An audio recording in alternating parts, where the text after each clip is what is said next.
నేను ఏ పని చేయకపోయినా నన్ను చూసుకుంటావా? హా, నువ్వు కూడా మా అమ్మ నాన్నలా తయారవ్వవు కదా. హా? చిన్నప్పుడు నాతో బాగానే ఉండేవారు. మార్క్స్ సరిగా రాకపోయినా చిన్న చిన్న మిస్టేక్స్ చేసిన ఏమనేవారు కాదు. సరదాగా సపోర్టివ్గానే ఉండేవారు. కానీ ఇప్పటికైనా జాబ్ రాకపోయేసరికి వాళ్ళ మాటల్లో ప్రేమ పోయింది. నువ్వు రిప్పితే ఒకటే మాట, జాబు జాబు జాబు. జాబ్ చేయి ఇల్లు కట్టాలి, జాబ్ చేయి అప్పు తీర్చాలి, జాబ్ చేయి చెల్లికి పెళ్లి చేయాలి. నన్ను నాలా ఉన్నవారు అనుకునేవాడిని. కానీ ఇందాక నువ్వు అన్నావు చూడు, నువ్వు నీలా ఉండని. చాలు, నా దగ్గర నుండి ఏం ఎక్స్పెక్ట్ చేయకుండా నన్ను నాలా ప్రేమించే మనిషి ఒకరు ఉన్నారు. నాకు అది చాలు, చాలు. ఇట్రా.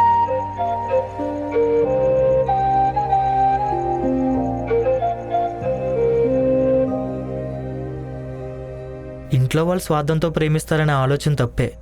కానీ బయట అమ్మ ఏ స్వార్థం లేకుండా ప్రేమిస్తుంది. ఆ విషయంలో నేను చాలా లక్కీ అనుకున్నా. కానీ మనం చేసిన తప్పులే మనకు అందరినీ దూరం చేస్తాయి. నాకు ఆ అదృష్టం ఎంతకాలం లేదు.